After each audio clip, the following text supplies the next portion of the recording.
বিশ্ব চলচ্চিত্রের রঙে আবারও মুখর রাজধানী ঢাকা। ২৪তম ঢাকা আন্তর্জাতিক চলচ্চিত্র উৎসবকে ঘিরে জাতীয় জাদুঘর সহ বিভিন্ন ভেন্যুতে দেখা গেছে সব বয়সের দর্শকের স্বতঃস্ফূর্ত উপস্থিতি। তরুণ থেকে শুরু করে প্রবীণ, চলচ্চিত্র প্রেমীদের ভিড়ে উৎসব প্রাঙ্গণ ছিল প্রাণবন্ত ও উৎসবমুখর। আমি প্রথমবারের মতো ঢাকা ইন্টারন্যাশনাল ফিল্ম ফেস্টিভ্যালে আসলাম। আমি আগে কখনো আসিনি, কিন্তু আসার পর দেখলাম যে এখানে পরিবেশ অসম্ভব সুন্দর। আর এরকম একটা আয়োজন নাটক, সিনেমা বা ইন্ডাস্ট্রির জন্য অনেক ভালো কিছু, বিকজ যারা অনেক মানুষ আছে যারা কাজ করার সুযোগ পাচ্ছে না, একটা প্ল্যাটফর্ম পাচ্ছে না, তারা নতুন যারা আছে যাদের ট্যালেন্টটা এখানে শো হচ্ছে এরকম একটা প্ল্যাটফর্মে। খুবই ভালো লাগে, প্রতিটা বছর এই সময়টা খুব এনজয় করি। আজকে ছবিটা দেখতে আসলাম, ছবিটা অত্যন্ত ভালো লেগেছে। জাহিদ হাসান তো আমাদের খুব বড় মাপের একজন অভিনেতা, ওনার অভিনয় এবং ওভারঅল সবার অভিনয় খুব ভালো লেগেছে। ছবিটা খুবই শিক্ষণীয় একটা ছবি আর কি। অসাধারণ। আমি এতটাও এক্সপেক্ট করিনি, কিন্তু এসে আমার খুবই ভালো লাগছে। ইউনিভার্সিটির ফ্রেন্ডদের সাথে এসেছি একসাথে, হঠাৎ করে শুনতে পেলাম যে ডিআইএমএফ হচ্ছে, তো আমার আসলে খুব শখ ছিল, তাই সবাই একসাথে চলে আসলো।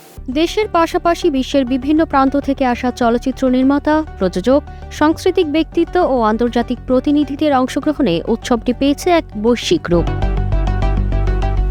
দুইভাবে এটার সাথে জড়িত আছি। আজকে আমার একটা শর্ট ফিল্ম প্রদর্শিত হবে, আর একটা যে স্ক্রিন ল্যাব, সেখানে আমি পার্টিসিপেন্টস হিসেবে আছি। তো সবসময়ই ঢাকা ইন্টারন্যাশনাল ফিল্ম ফেস্টিভ্যাল আমাদের জন্য একটা খুব ইন্সপিরেশনের জায়গা। এখান থেকে আমাদের প্রচুর নেটওয়ার্কিং হয়, আমরা অনেক প্রডিউসারদের চিনতে পারি, দেন আমাদের ফিউচার অনেক প্রজেক্টের নিয়ে আমরা কথাবার্তা বলি। একমাত্র স্মার্ট সিটি বসুন্ধরা, আধুনিকতায় এক ধাপ এগিয়ে। সিনেমা আসলে ছড়িয়ে পড়া উচিত প্রান্তিক অঞ্চলে, শুধু কক্সবাজার বা ট্যুরিস্ট ভেন্যু না, এটা প্রত্যন্ত এলাকাগুলোতেও ছড়িয়ে পড়া উচিত।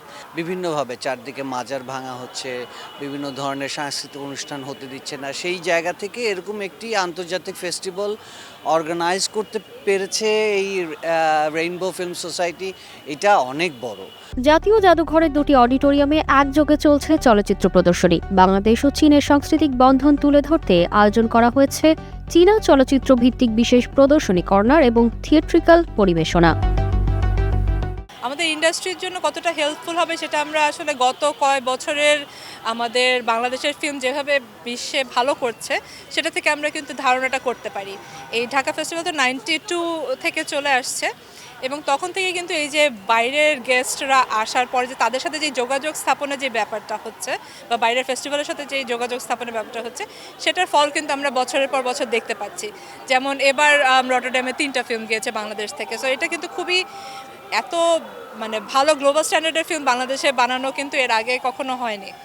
ডেফিনেটলি এই যে এই যোগাযোগ স্থাপনের ব্যাপারটা, এটা আমাদের অ্যাটলিস্ট যারা ইন্ডিপেন্ডেন্ট ফিল্ম মেকার তাদের জন্য আসলে অনেক ভালো একটা ইম্প্যাক্ট ফেলেছে তাদের ক্যারিয়ারে, এবং তাদেরকে ন্যাশনাল থেকে আলটিমেটলি গ্লোবালি ভালো করার ক্ষেত্রে সেটা এই যোগাযোগটা অনেক হেল্প করে।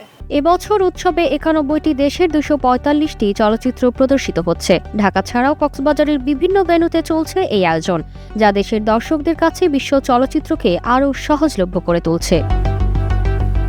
২৪তম ঢাকা আন্তর্জাতিক চলচ্চিত্র উৎসব শুধু চলচ্চিত্র প্রদর্শনের মধ্যেই সীমাবদ্ধ নয়, দেশ বিদেশের চলচ্চিত্র ও নির্মাণ ভাষা সম্পর্কে জানার একটি উন্মুক্ত জানালা তৈরি করেছে এই আয়োজন। সামনে চলচ্চিত্র শিল্প আরও এগিয়ে যাবে, এমনটাই প্রত্যাশা সবার। তাকতিবা ফারুহী, কালের কণ্ঠ।